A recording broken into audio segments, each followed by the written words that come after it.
please don't do that. What inspired you to write this book? The fact that my own son was bullied for 7 long years and what he went through and how it affected me as well as a mother.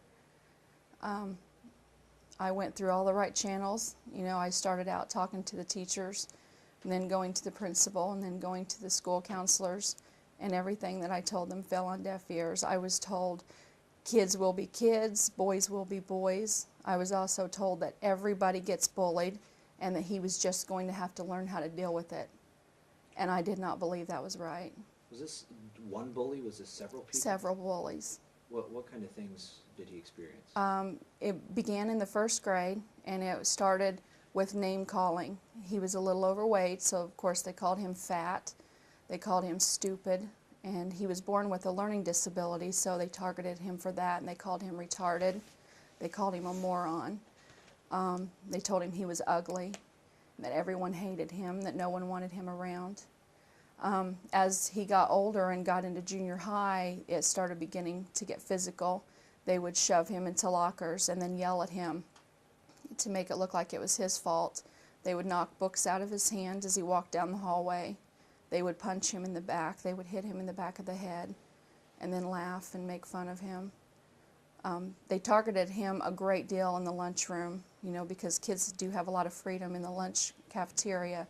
So they would target him there and tease him more about being in LD classes. You finally said enough's enough. I did. But the very last straw was when he came home and told me that some of the boys in the older grades, because he was in the 6th grade or 7th grade, boys in the 8th grade at his junior high would tell him that everyone hated him and that he needed to do the whole school a favor and just kill himself. And when he came home and told me that, I never took him back to school. I went the next day and I withdrew him from school and told them that I would be homeschooling him from now on. And the school didn't even try to stop us. They didn't say, can we fix something? Can we help you in any way? They didn't even question why I was taking him out. They just said, sign right here. It was almost as if they were happy to be getting rid of us. Your son, obviously you kind of chronicle some of your pain in here. Yes. How long did this take you to write? It took me 2 days. I started about 1 week after I began homeschooling him, and it was still fresh in my mind and fresh on my heart, the pain that he had gone through, and again, it affected me a great deal. I cried many nights over what to do because what I was doing wasn't working. And so when I began writing it, I was lying in bed one night, and these thoughts just started coming to me, and I thought, wouldn't it be nice if I could write a book for Christopher? Because they had damaged his self-esteem so much, and he really did believe the whole world hated him. He thought he did not have a friend in the world, and he felt like he was worthless because that's what they had told him, that he was worthless and that he would never amount to anything. And I wanted him to know that he can be anything he wants to be, that when he grows up, he can really be somebody. It doesn't matter what his peers thought of him, that he is special. And so I started getting these ideas. What if he wanted to do this when he grows up? And he'll be great at it. And what if he wants to do that? He can do that. And so I got up out of bed and I just started taking notes so that I wouldn't forget my train of thought at the time. And then the next day I spent all day doing it, and then the next day after that, and I was finished. And at first I just wanted to give it to him as a gift to make him see how special he was, and as a way of therapy for him to heal and for me to heal. And then I started showing it to people, and everybody started saying, wow, this is really great. You should have this published. They said, you know, maybe it would help others, other kids, other parents.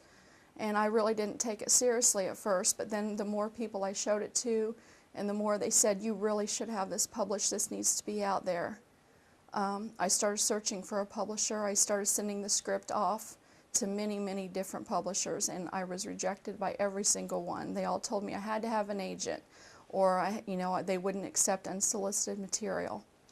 So I gave up, and essentially I gave up for about 6 months, and I thought, well, that's okay, it's for him and it's for me. I know why I really wrote it. But then in December of 2005, I saw a special on the A&E channel. It was a documentary, and it was called Bullied to Death. And there I saw the stories of many, many kids who had been bullied through the years, and many of them had turned to school violence, such as the Columbine and several others. And I sat and I watched it with my husband and my son, and I just cried my eyes out. And I looked to my husband and I said, I have to publish my book no matter what. I have to get this published and see if I can help in some way. You had a little fear that if things had continued, that your son may have been in that same kind of situation. Exactly. I feared that either A, he would have committed suicide, and he did think about it.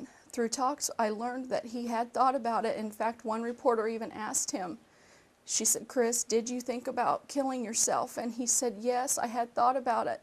But what stopped him was he knows that if he committed suicide, he would go to hell. And he said, Mom, I didn't want to go to hell. But when she asked him if he had ever thought about going and doing the violent things such as other kids have done, he said he had not thought about that. But that doesn't mean I didn't fear that he would. As a mom, you do fear that they're going to snap one day. And I didn't want to see that happen. And currently I am corresponding with a young man who in 2001, after being bullied for years by his peers, he'd gone to school and shot 14 students. 2 of them died, and he is serving a life sentence without any possibility of parole.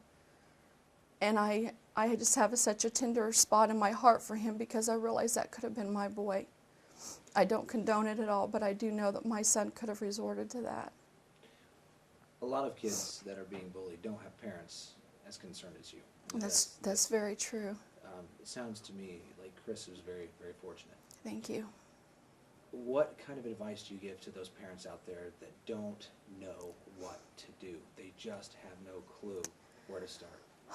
Well, I've got a few tips here. Okay. They need to just be tuned in to their kids.